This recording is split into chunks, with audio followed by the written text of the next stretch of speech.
dari Densus 88 tahun ini sudah berhasil melakukan penegakan hukum sebanyak 35 orang yang berasal dari kelompok NII.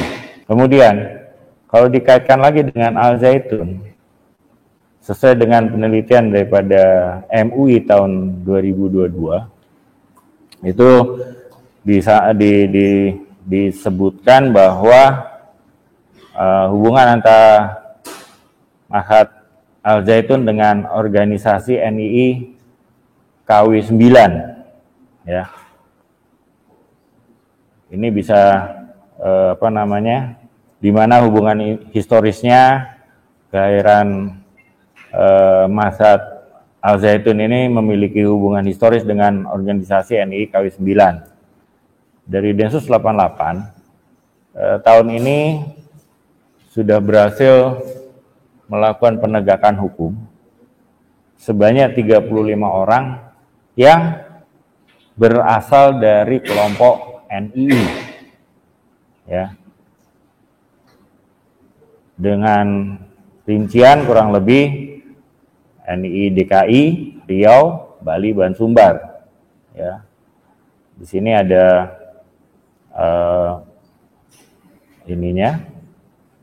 ada jabatannya, ya.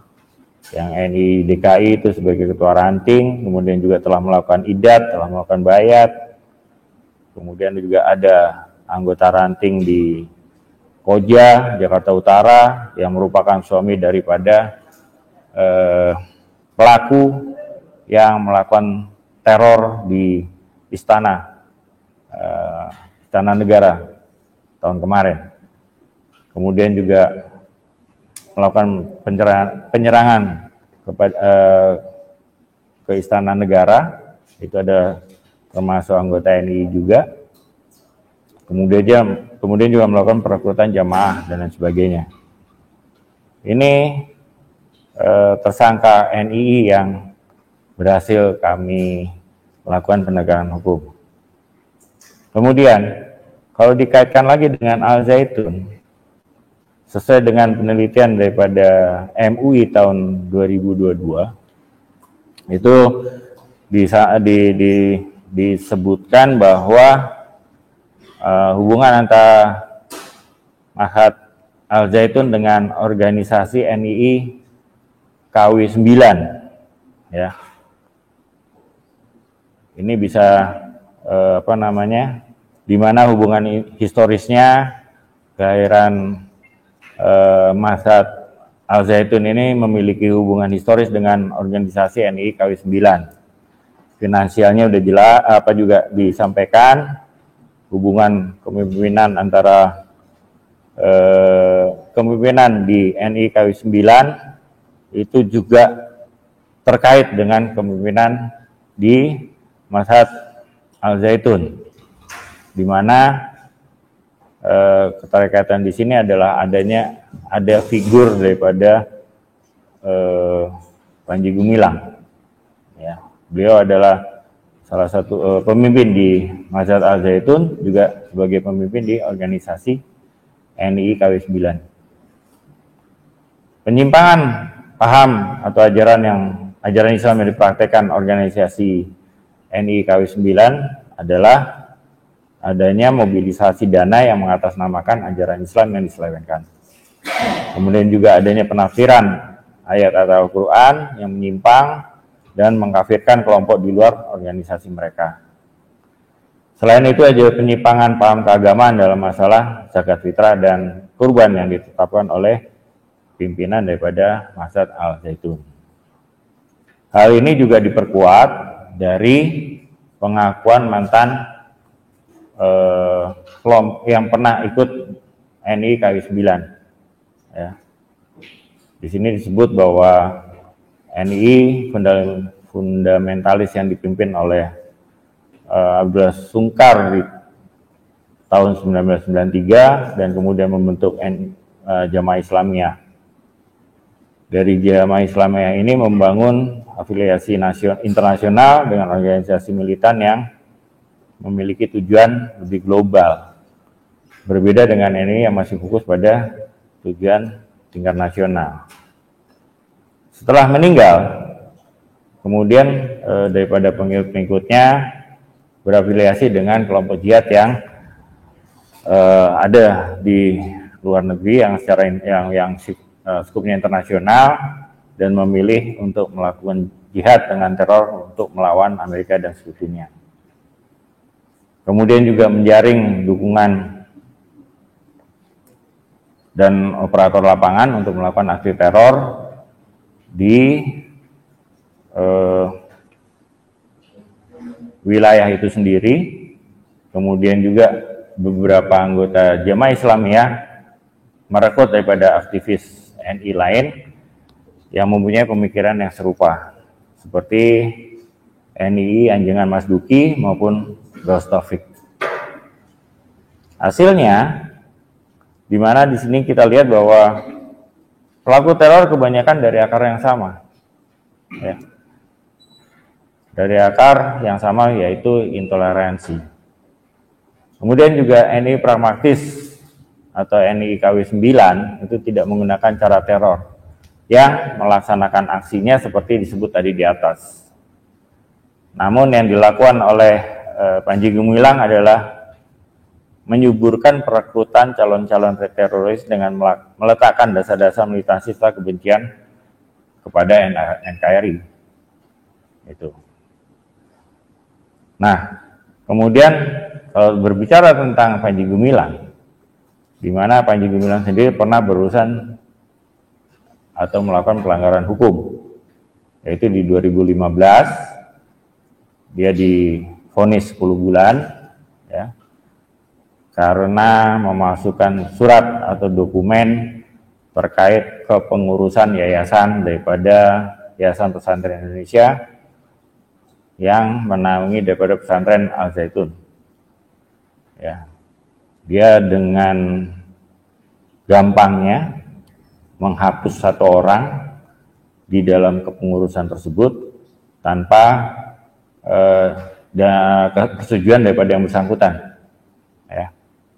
Kemudian juga di 2011 ada dugaan di mana dia melakukan pencabulan yang menurut informasi kasus ini sedang ditangani oleh Polda Jawa Barat, ya, di mana dari pengakuan dilakukan selama dari 2018 sampai dengan 2020 itu, dan masih ada lagi pelanggaran hukum lain yang sementara ini saya belum bisa sampaikan sekarang karena masih dalam proses lidik. Nantinya kalau memang terbukti akan segera diangkat kasusnya oleh penyidik.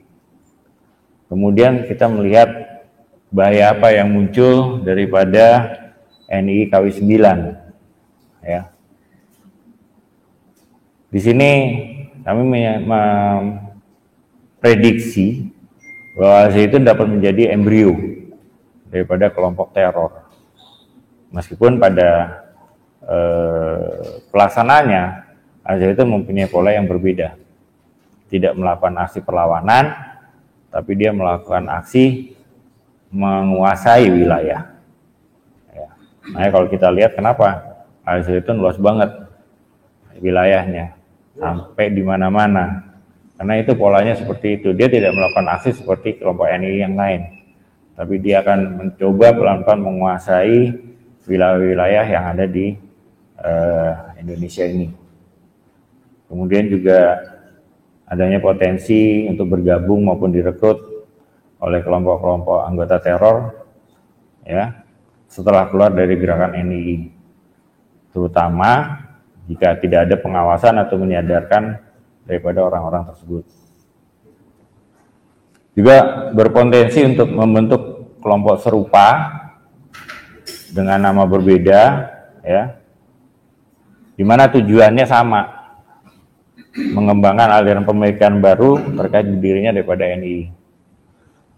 Ini akan terus mereka upayakan ya, sampai tujuan daripada NI itu sendiri bisa tercapai. Yang pasti juga akan merongrong kedaulatan daripada Negara Kesatuan Republik Indonesia. Itu udah pasti. Karena jelas targetnya yang target daripada NI sendiri untuk membentuk negara Islam. Itu. Kemudian juga berpotensi menghancurkan masa depan kaum muda, ya, kaum muda yang bergabung di pesantren Al Zaitun, ya, untuk menjadi anggota daripada NI itu sendiri. Di mana juga mereka juga akan mengambil pemuda-pemuda lain yang kehilangan pekerjaan, yang putus sekolah, terasing dari kehidupan sosialnya, sehingga di hasil tujuannya nanti adalah ingin menimbulkan semacam keresahan atau kecemasan dari lingkungannya. Karena mungkin adik-adik semua udah pernah dengar kalau namanya Al Zaitun itu kuat banget ya, kuat sekali. Masyarakat yang ada di lingkungan Al Zaitun itu banyak yang takut kalau berurusan dengan Al Zaitun.